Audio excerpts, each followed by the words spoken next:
everybody, this is Hua. Welcome back. I am here to read Chapter 2 of Eternally Mine, so sit back, relax, and enjoy. Nothing ever felt as good or as easy as when we were young.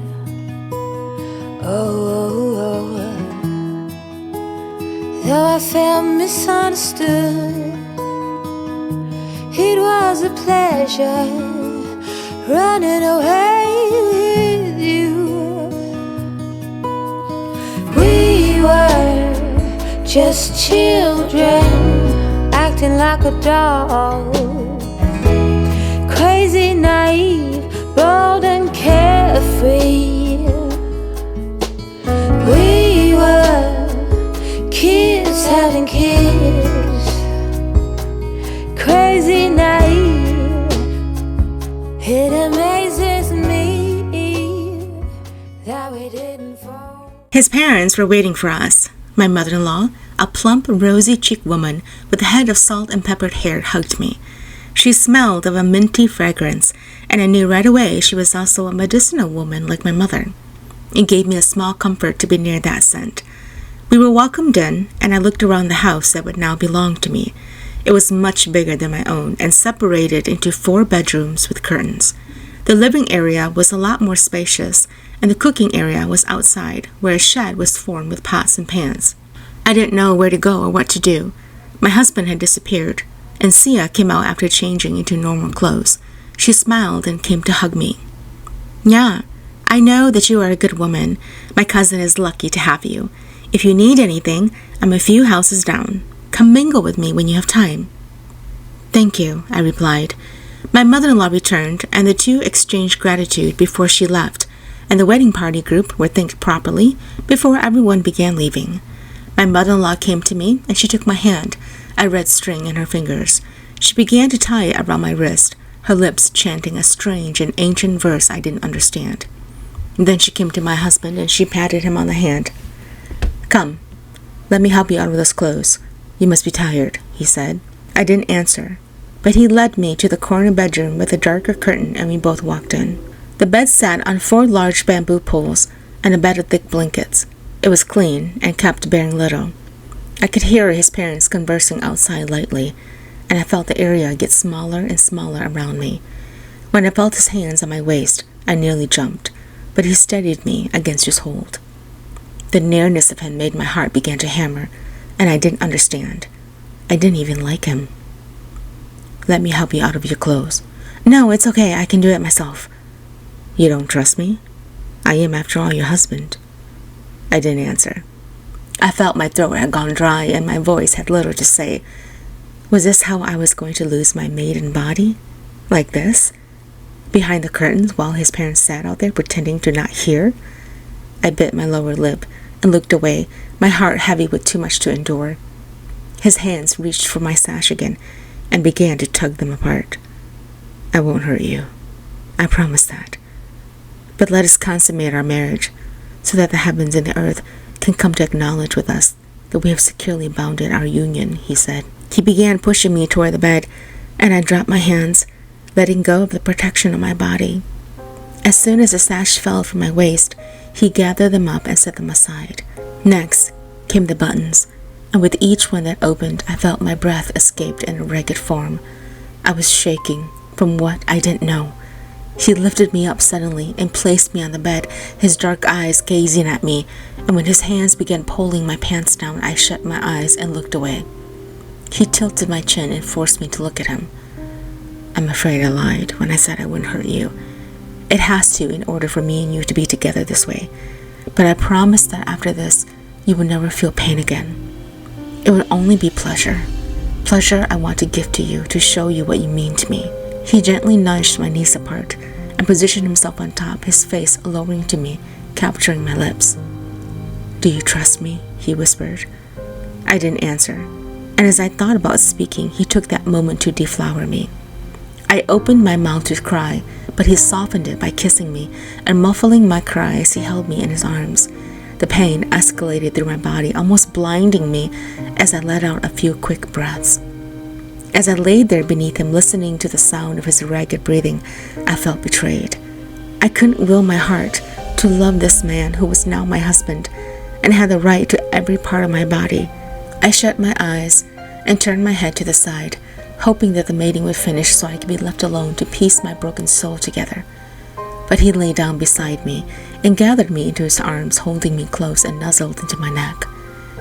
I know you do not love me, but I promise you that I will do everything in my power to make you see that I'm worthy of your love. We can learn to adjust to each other as time goes on. He kissed me once on the cheek, and then after a while, I heard his soft breathing beside me. I held on to the thin blanket, molded it into a ball in the palm of my hand up until the heavy sleep took away the strength to keep hating everything around me.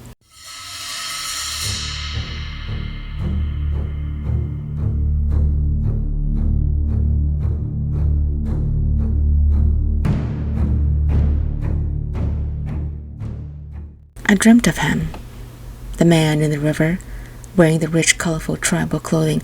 He was handsome and gazed at me with a deep longing that made my heart trigger with desire and need. But as I neared him, he raised a hand and stopped me. "What's wrong?" I asked. You can't come in here wearing that. You must remove it first, and then I shall welcome you, he explained. I looked down at the red string my mother-in-law had tied for me. I fingered it, and then the warning voice of my mother echoed in my mind. I took a few steps back, and his face changed color. Where are you going? He asked. I don't belong here. And I took another step back to where I felt safer, to where I was farther from him. I can't be here. Yes, you can. Just take it off. Then his eyes darkened, and he said in a low voice, Take it off. No, I shouted, and as I turned, I saw his face split in half, raging outward, the spike of a nose with horns and the breath of a dragon that tried to circle around me.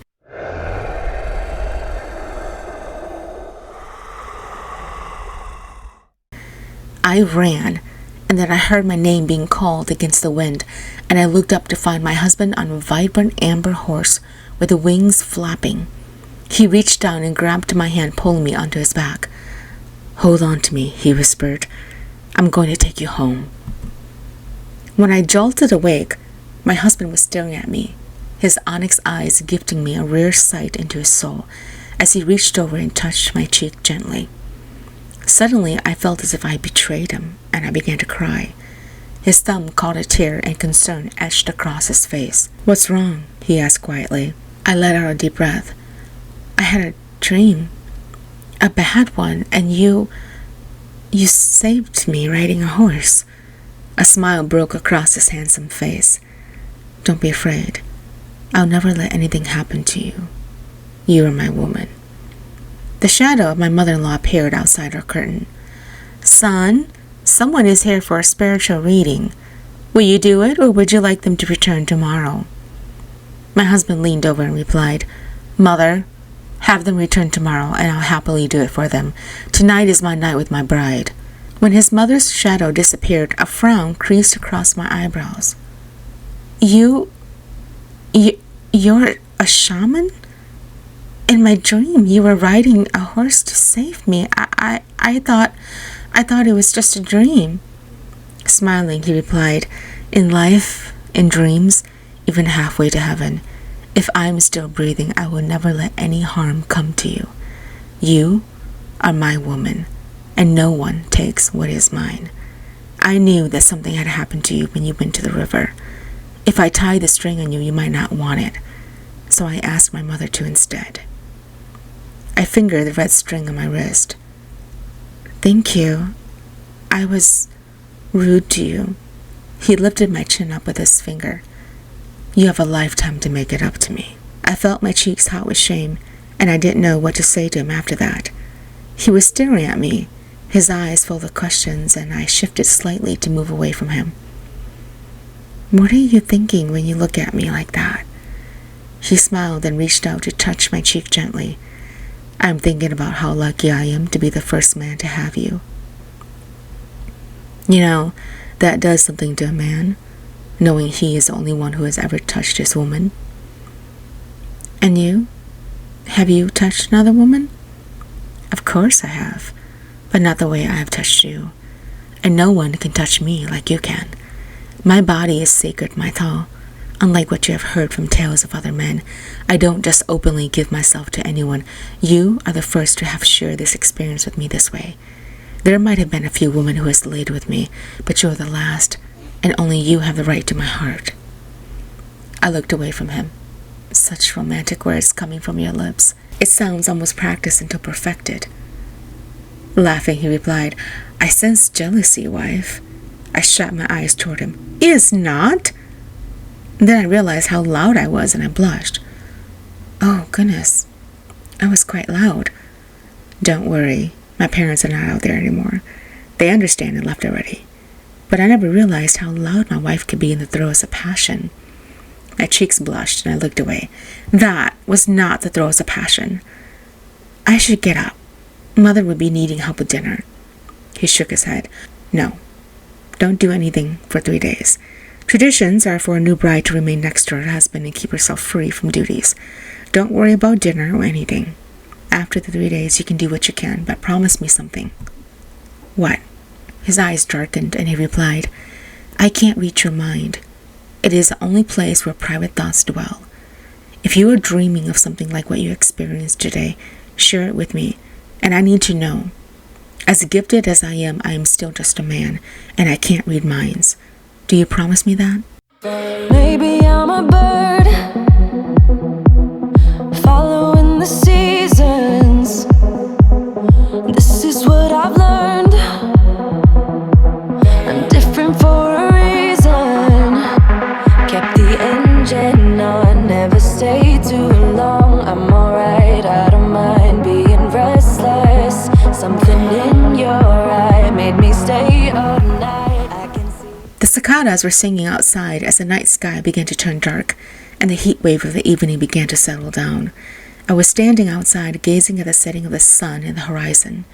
The wind was balming, the freedom of it sung around me, and I felt my heart missing my mother. Here I was, maiden no more, away from her, thoughts lingering of my own childhood. As tears filled my eyes, I felt hands around me, and I jumped, moving away. Bua came, offering his hand to me, and I didn't take it. Dinner is ready. Come eat, he whispered. When I just stood there, he reached over and took my hand, almost dragging me toward the house, where his parents were seated waiting for us. As I sat down, my cheeks flamed red from how I'd entered. His mother handed me a chicken leg and stared at me, smiling with warmth. Yeah, don't be shy. This is now your home, and you are now the lady of it. It is not a manor or a palace, but it is a home with your name on it. I've lived my portion of life raising Boa to be a good son, and now it is your turn as his wife to make your life together. Yes, mother, I replied softly. If there is anything I can improve, please teach me. Was that what I was supposed to say? She chuckled. I heard from around town that you're quite the red-mouthed girl. Are you afraid of being yourself around me? I lowered my gaze. Don't be shy. I'm a bold woman myself. I don't get offended unless you lie to me. And if you hurt Bua, that's another story to gain my trust again. Old woman, his father said. Stop scaring her. My mother-in-law's face lit up. The truth should never be hidden. And then she turned back to me. Fear not, Nya. I am not a witch as people say I am, but I can be if tempted.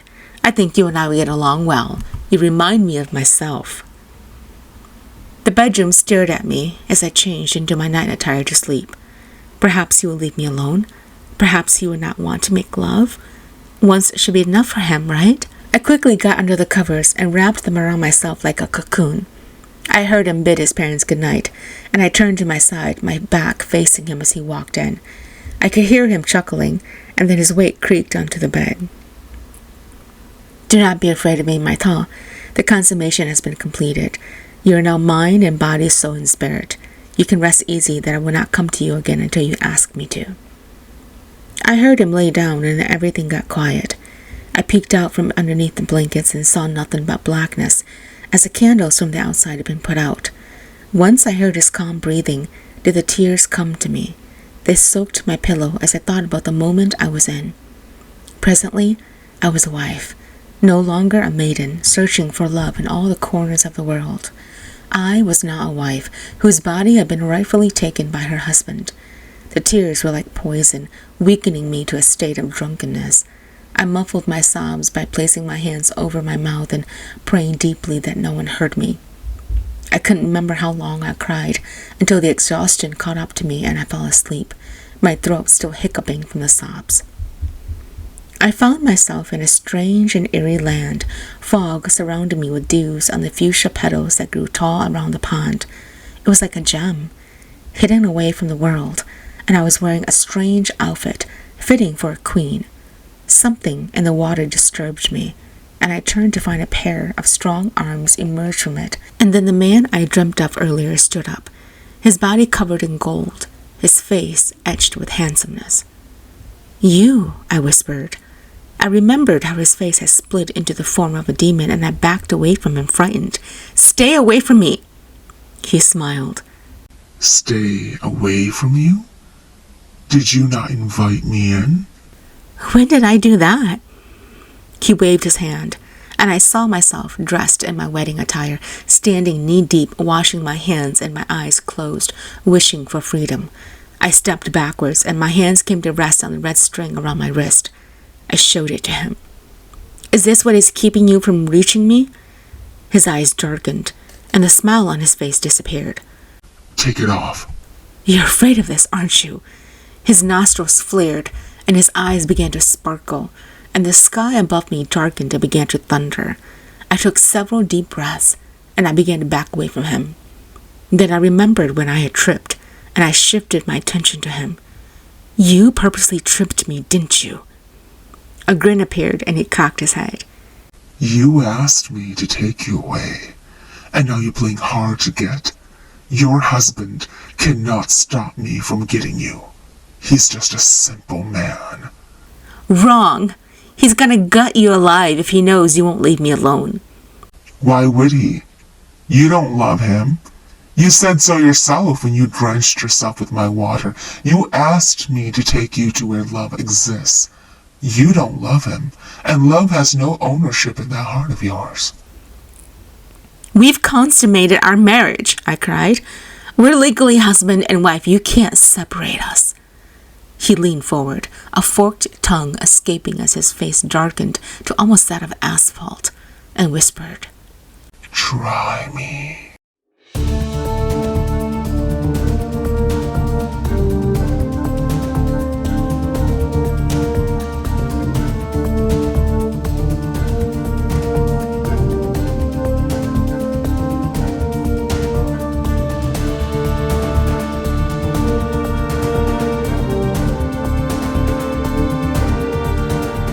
Dreams are haunting, and as I tried to erase the scent of his dragon's breath around me when I woke, I found it's hard to do. My strength seems to be slipping away from me, and I don't know how to explain it to my husband. I'm a newlywed bride, and here I am, dreaming of another man who stands across from the river from me, someone I invited, and now that I know what he is, I can't seem to stop him from entering my dreams at night. It has been a week since I've married my husband, and the dreams have visited me nightly. When I jerk awake, I'm curled like a fetus in the corner of the bed, shaking. "Stay away from the waters.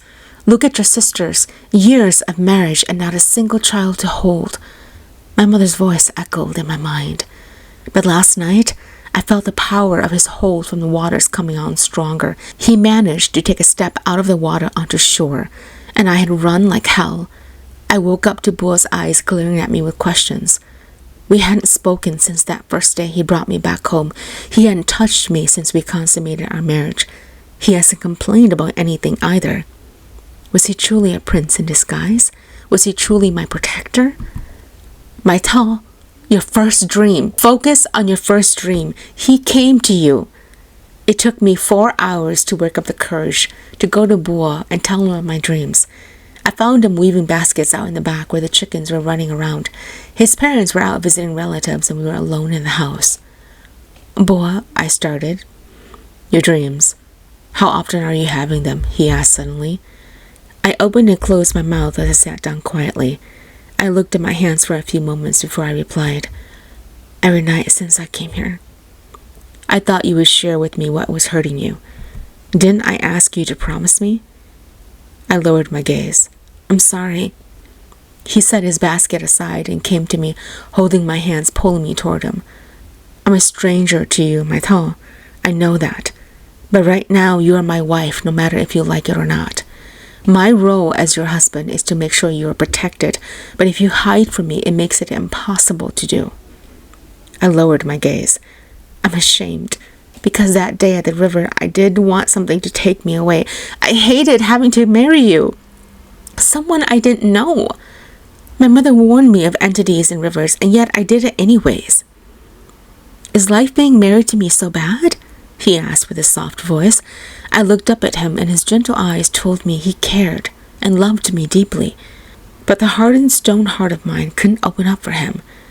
I pulled my hands away from him and let out a shaky breath.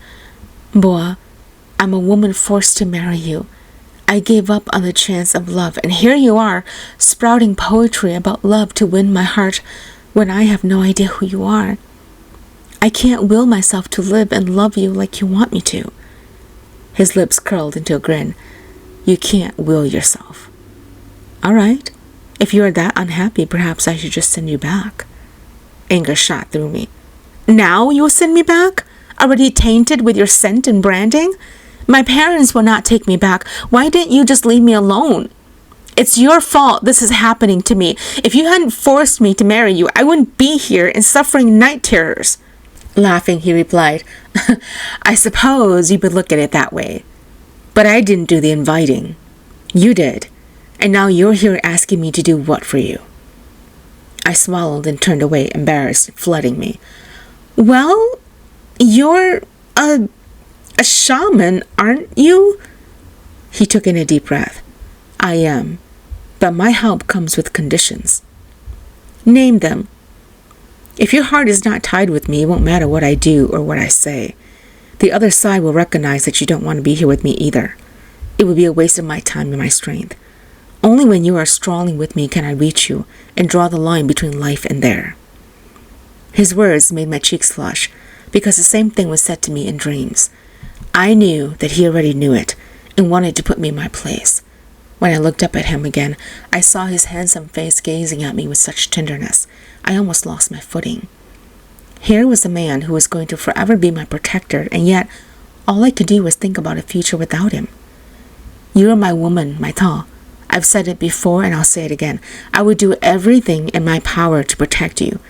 But I can't read your mind, and I can't give you what you need unless you ask of me. I regret that I looked away when you walked to that river. I came as quickly as I could to retrieve you, but you were already in knee deep. He took my hand. I won't let anyone have you here or another realm. I will fight for you, but you have to promise me that you will also fight with me.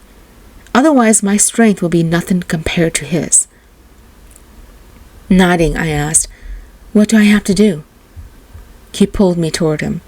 Be with me as one. Allow me into your heart and soul. Let me guard you without fear, and most of all, you have to believe in my love for you. If he tries anything, I'll make sure his bodies are scattered with the four winds.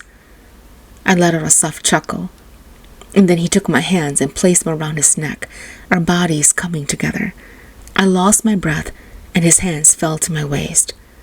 Now how about you show me you're serious about your end of the bargain, and I'll be the judge of it. What do you want me to do? His eyes darkened, and he lowered his head to me. I don't know. What would you like to do? I shrugged, and he laughed, a sound that rung merrily in my ears as he bent down and took my lips gently in his. He pulled me closer to him, and he whispered, Open up for me, would you? And so I slightly parted my lips, and he closed the distance between us. This is the start, sweetheart. Nothing ever felt as good or as easy as when we were young. Oh, though I felt misunderstood, it was a pleasure running away with you.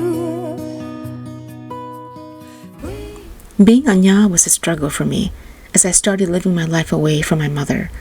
Bo was a gentleman, and his duties as a shaman began shortly after we were wed.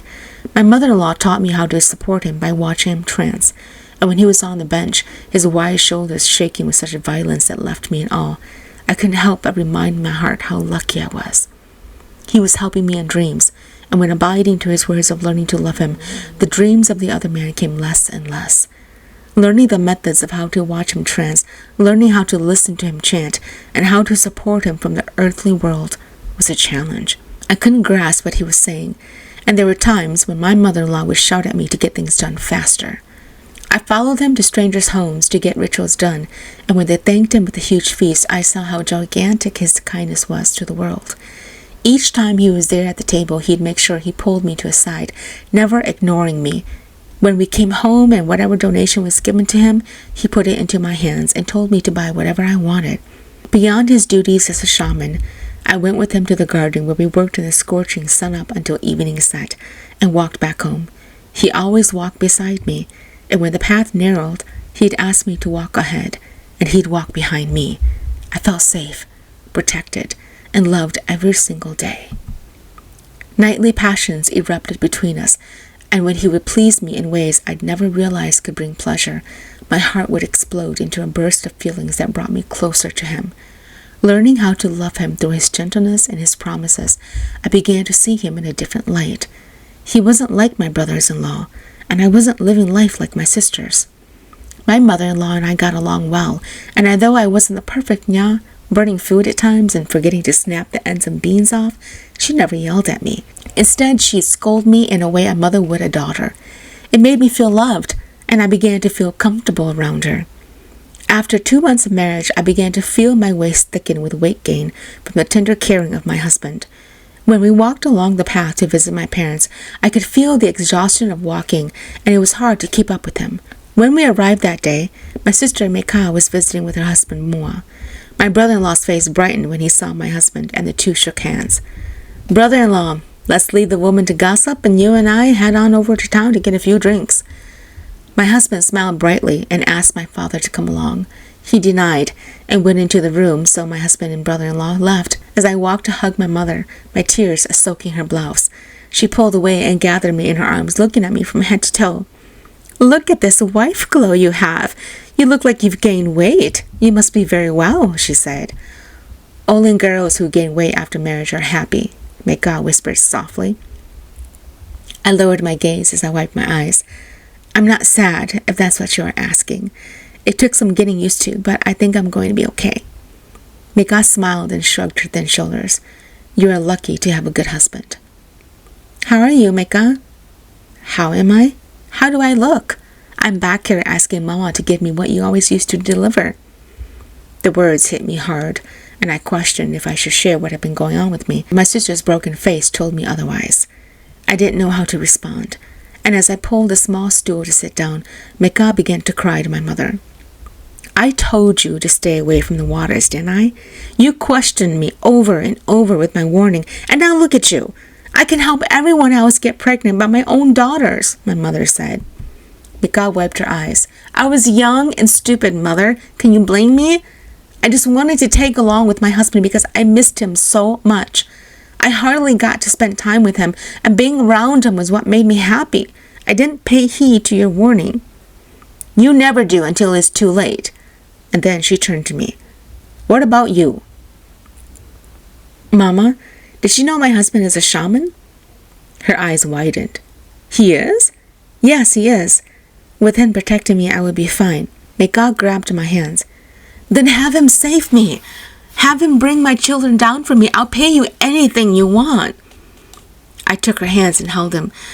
"Mai Thao, I can't answer that for you. You will have to ask him yourself when he returns." She started sobbing. "I've been asking Mua to get someone to help us, but he doesn't believe it. He says it's all my fault, that my womb is a dry curse. If his seeds go nowhere, then it's because I'm worthless and I don't deserve to carry the children." She wiped her nose and sniffed. "Men can be so cruel with their words. It's not like I wanted to be this way." "Men only love you when you are youthful and still serve a purpose. Afterwards, they would discard you if you lack the beauty and the birthing of their lineage. You think your father would want me if I hadn't had you children? He'd be sporting a fancy second wife while I got old and gray at the garden shed.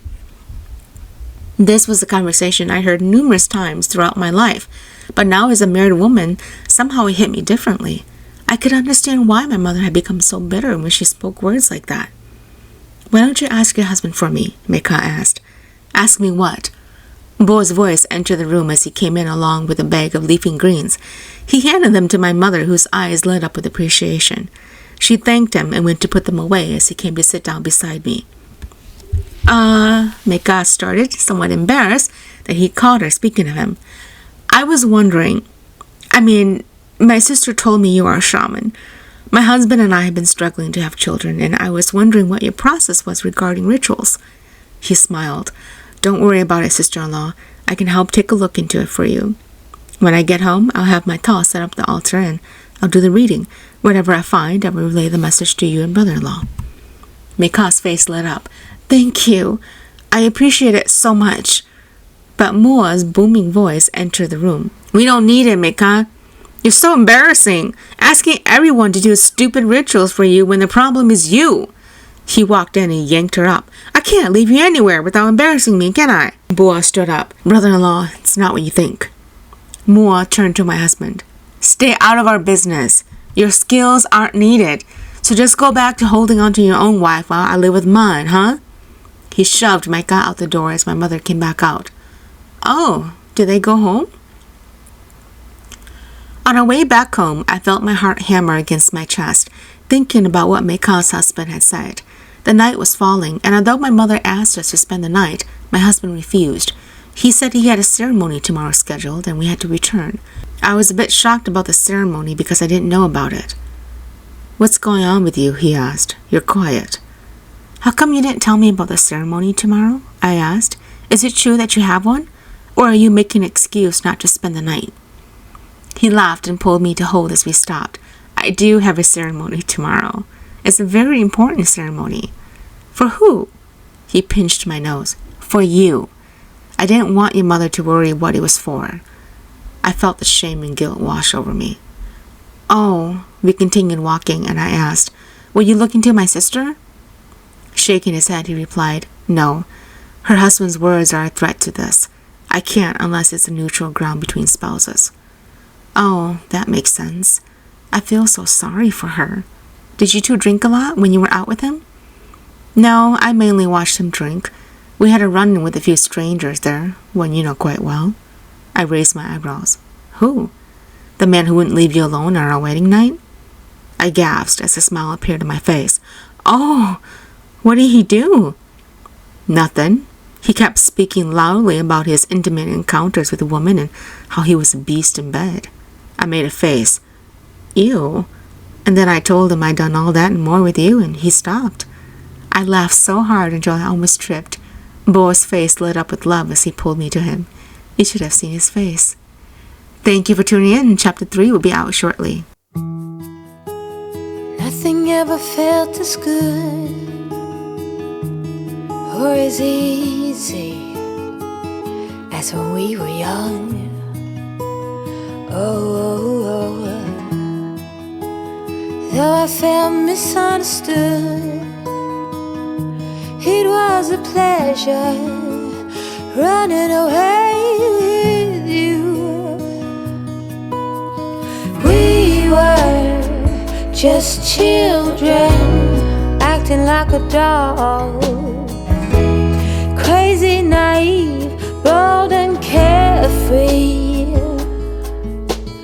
We were kids having kids, crazy, naive. It amazes me that we didn't fall apart harder than we did.